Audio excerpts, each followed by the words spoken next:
Here we go. One more thing, Ian. What would it take to make Hypersonic canon in IDW Sonic? As I know you don't like power creep.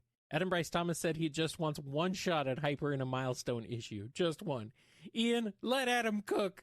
Oh my God. I wish I could let him cook because that'd be delicious. And don't get me wrong. I want to see Hypersonic. Yeah. I mean, we all do. I thought it would have made sense for the final fight in Frontiers and tried to make my case, and that got shot down. In previous episodes, I've explained the dangers of the power creep, and I understand that. I do. Yeah. On the other hand, Hypersonic's freaking cool, man. Yeah. And I am definitely of a mind that, you know, if you do it carefully, you can avoid some of the power creep. Just give us that one glorious glittering moment. But that is not up to me. That is up to other folks that I failed to convince up to this point. But, you know, Hypersonic freaking rocks, so who knows when another opportunity might arise. I'm being suggested here to just give Sonic some coffee mixed with a few cups of sugar. There's your Hypersonic. I guess that's one way to do it. Yeah, so let's talk about this article basically about Hypersonic. Apparently he was supposed to be included on Sonic Frontiers according to Ian Flynn, as you saw that clip obviously from that podcast. So yeah. Now I understand his point of view, like he wanted to add Hypersonic. He said how cool would that be? But yeah, let's talk about this. So yeah, Sonic Team said no to Hypersonic and to the Super Emeralds for Sonic Frontiers. That's understandable. Look, it's to be expected. What did you realistically expect? Now, shoutouts to Sonami channel for the information, but also for some extra backlog. So Supersonic is not all as powerful as you make it out to be. When you add all these pieces together, you realize that Supersonic may not be enough. I mean, look at him. I mean, you think, oh, Supersonic's just gonna get this day done and be done. No, it's not that simple. Having Super Emeralds and Hypersonic just for the final boss in Sonic Frontiers alone would have been more than enough and satisfying to show how much Supersonic is not the end-all go-out,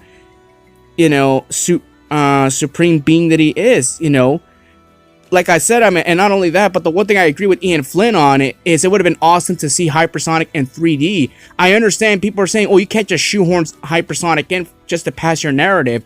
You're not. Ian Flynn had a perfect idea how to bring Hypersonic in. Of Sonic going super didn't even cure Sonic of the cyber corruption. This is one thing that no one seems to bring up. Sonic transformed into Supersonic 3 times and not one bit, that he even felt better from the cyber corruption. Every single time you progress through the game, you've gotten more and more weaker, as you could tell by Sonic's animation, basically. As deeper you get into the game, so the cyber corruption did not cure him. So you could tell that the Chaos Emeralds were shown to have limits to their power and can't help Sonic throughout the ordeal. To save Sonic, it took Amy, Tails, and Knuckles to cure him of the cyber corruption, which the Chaos Emeralds couldn't do. Now, obviously, my honest opinion, I think that Hypersonic, was he really needed for Sonic Frontiers? And the answer is, well, yes and no. Now, the reason I say that is because, remember, this is a Sonic Adventure style game, the story, everything, you have so many callbacks to Sonic Adventure. And a lot of the cutscenes, again, the game did felt a little bit rushed. A lot of the cutscenes just felt like Hypersonic was going to be a thing. But then again, so was Corrupted Sonic. We didn't get that either. So again, if the third DLC wave is going to give us an exclusive new final boss fight, that I'm fine with that. I'm hoping it's either Corrupted Sonic, in some way, shape, or form. And most likely your friends are either going to battle him, or it's a combination of the end, but it's true final form, instead of what we got right there. Again, we all have to wait and see what happens in the final wave of the DLC. Now let's go through some comments right here, and I'll give my reaction towards this. Now here's one by Sonic Hub. Hot take, I actually agree with Sonic Team on this one. I would hate to see Supersonic become obsolete. Now that is a good reason right there, because the last thing you want to do is have Supersonic be obsolete, but then again, he's been obsolete for, what, 14 years? I understand Supersonic was brought back in other games after Unleashed, but he was not in the story, he was not in the major story, he was just, here, get the Chaos Emeralds, there you go, they're Supersonic, and that's it. It's basically just a cheap reward you get for collecting collectibles like Red Star rings, you know, etc. At the end of the day, he was not a major factor in the story because Sonic Unleashed was the last game that did that prior to Frontiers, you know, well, and the 3D games at least. So the last thing you would want to do is to devalue Supersonic immediately after a 14-year hiatus, you know, and I actually agree with that, you know. And here's one by Apple Slipper or Sliper. If I say your name wrong, I apologize. It is 5:43 in the morning right now. I'm trying to get this done early and I have a busy day at work. To be honest, this kind of destroys the value of Supersonic, you know, and that is true. It does destroy the value of Supersonic, you know, because Supersonic has been the focal point of Sonic Frontiers, especially since you saw that first fight he had with Giganto, you know, the music, Undefeatable, and all the other titans, and then you have Hypersonic. Now, I understand that Hypersonic maybe would have been overkill to face off the end, you know, and again, you know, if they wanted to change things, that's understandable, but I honestly think that having Hypersonic really wasn't needed for Sonic Frontiers. That's what I'm saying right here. Was Hypersonic needed, yes or no? If you're indifferent towards it, at least give an explanation why. All we could say is Hypersonic was planned for this game, and now he's not. Again, it's just like the beta version of Supersonic. People were bitching and complaining that, oh, the Nintendo Switch is the reason why we didn't get this awesome, cool render of Supersonic. Instead, you got the final product just because the Nintendo Switch version held the game back for every other version.